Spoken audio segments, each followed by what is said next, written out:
Another day, another basketball stories na naman ang pagkukwentuhan natin.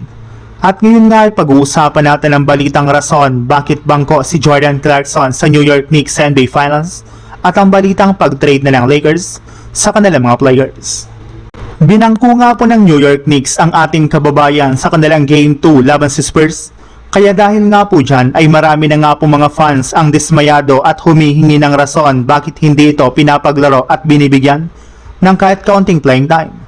Ayon nga po sa isang NBA analyst, lalo na nga po talaga ng Knicks na pababain sa siyam na players lamang ang kanilang rotation at hindi nga po siya dito nakakasali. Since mas maganda nga po ay pinapakitang performance at shooting ng kanyang teammate na si Landry Shamet kumpara sa kanya ngayong postseason.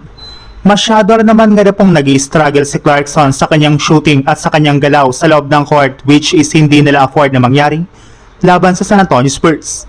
Bukod rin nga po dyan ay nanlalamyaran naman nga po ang depensa ng Knicks lalo na sa kanilang backcourt.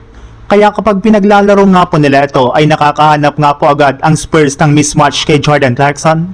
Kaya mas minabuti nga po ng kanilang coaching staff na pansamantalang bangkuin at hindi ito isama sa kanilang rotation sa kanilang last game. Sa ibang balita naman, ikinumpirma na nga po ng isang insider na once na magtapos ang NBA Final sa pagitan ng New York Knicks at San Antonio Spurs, ay sigurado nga na po na may ilang mga teams na agad ang gagawa ng trade sa mga susunod na linggo. At kabilang na nga po dyan ang Lakers na desidido nga na po talaga na makagawa ng trade. Meron na naman nga na po sila ngayong mga manlalaro na nasa trade list na ng kanilang team.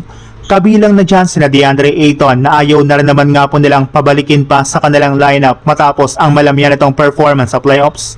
Dalton Knecht na matagal nang gustong magpa-trade at lumipat ng ibang team.